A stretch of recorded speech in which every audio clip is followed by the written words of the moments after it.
Hello everyone, it is John. Hopefully getting a waffle that's not too insensitive out.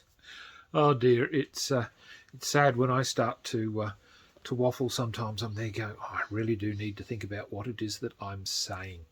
But yes, we've come out of a week's lockdown, which was not very well appreciated by a lot of people, myself included. But we got freedom. As to how long we have freedom, I'm not betting very long. But I could be wrong. We shall see. My sources, yes, my sources tell me many stories. But yes, anyway, I did a video log last week about prepping for Call of Cthulhu.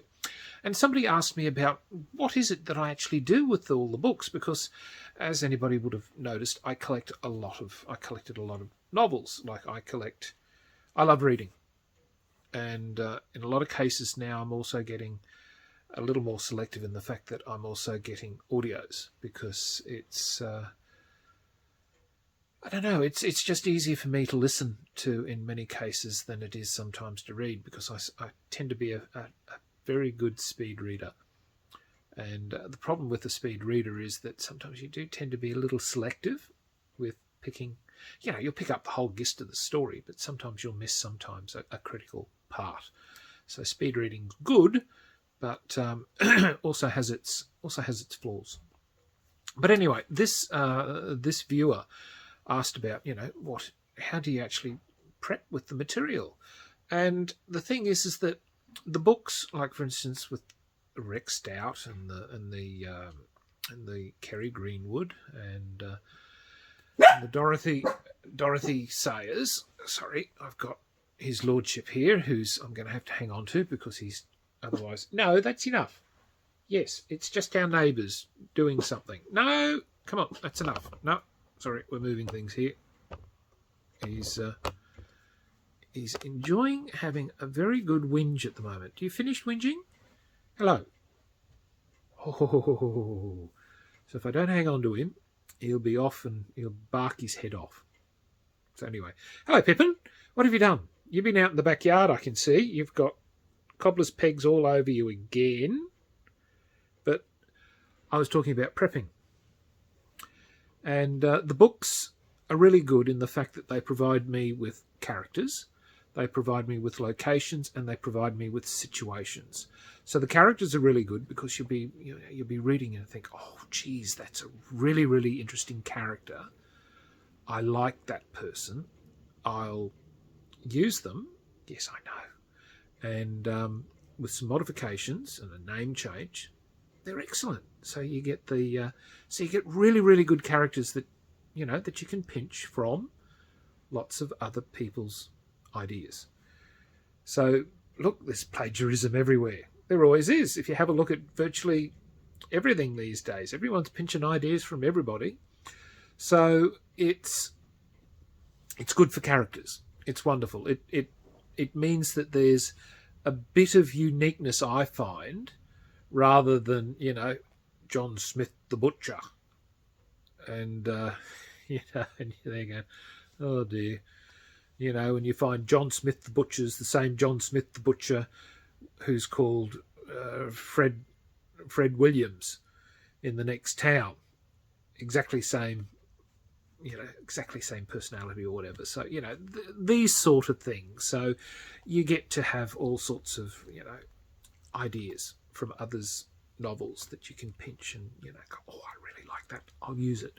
And, of course, locations. Locations are wonderful because they give you a feeling of what's out there. So they might give a location for a theatre, and they're talking about, something that's happening at a theatre and the things that occur and how the stage might be set up, or some of the seating and things like that with the balconies. And it just gives you that little bit more descriptive narrative that you're looking for. Because when you go and look at a floor plan or whatever, when you're running around trying to put together a a floor plan and a description in regards to what is this theatre looking like, it's sometimes difficult. And when you have somebody who has written a novel for that particular period of time, and they've described the furnishings or they've described the location, you get a better feel rather than you yourself perhaps trying to interpret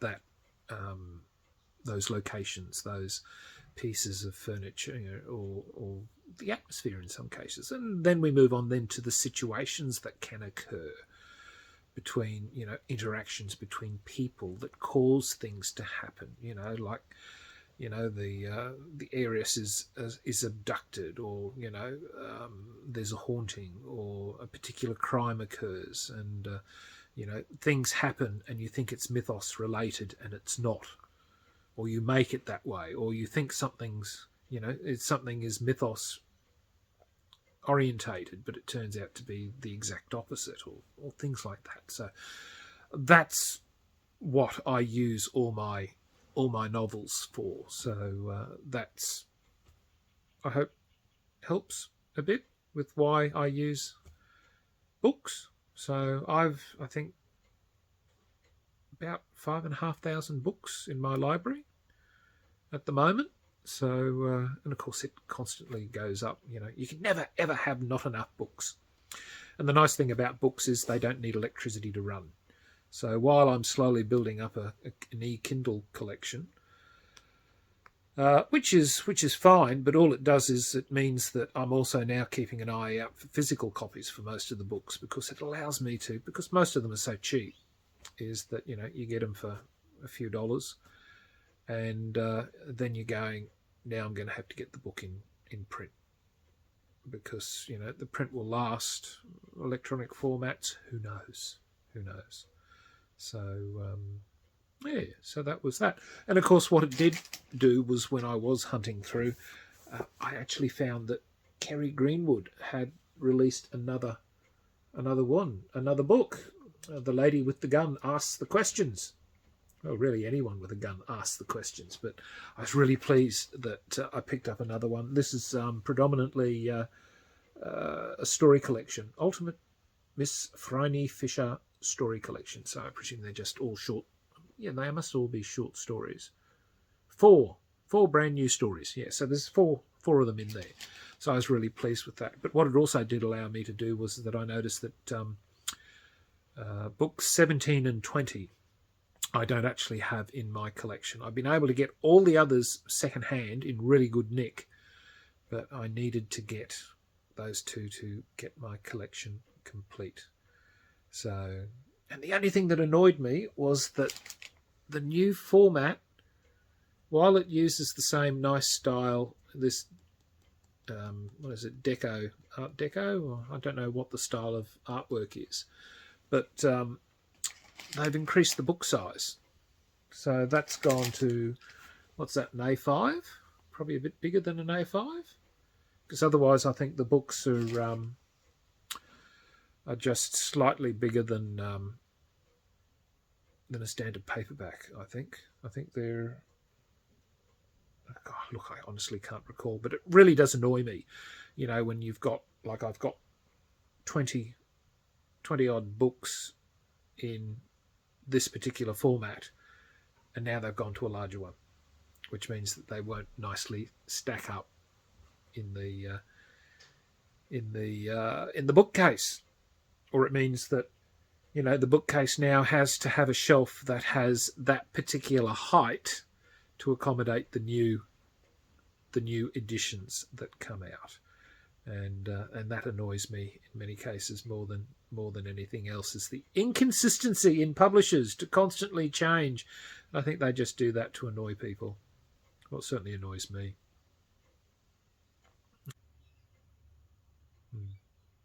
Anyway, well, look, I can't think of too much else to say, to be honest.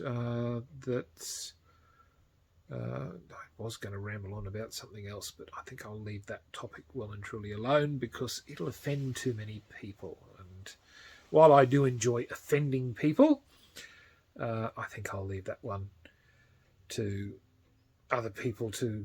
Well, once again, nobody ever listens to me, so it's fairly pointless to say anything. So it's just one of those things. This week coming up, what do I have? Goodness no, I think I've got some unboxings coming up because I've noticed that there were some that still haven't been done. There's that. I think I've got a couple of other editions of the Warhammer game coming. Some old Games Workshop games. I'm just pottering around looking at, oh geez, what am I going to do now? What am I doing? I'm beginning to run out of box games that are old before I have to start looking at anything that's relatively new, which I guess I don't really want to have to cover. But yeah. Anyway, well look, it's goodbye from me and good night from him, as he's now gone to sleep. You can just see that little bit of there he is. You comfy down there? He does enjoy having a good snooze, doesn't he? Yes, he's a well-loved member of my family. So anyway, look, thank you everybody for watching. As I said, my waffles, they're nothing spectacular. So until next time, signing off, the Honourable John.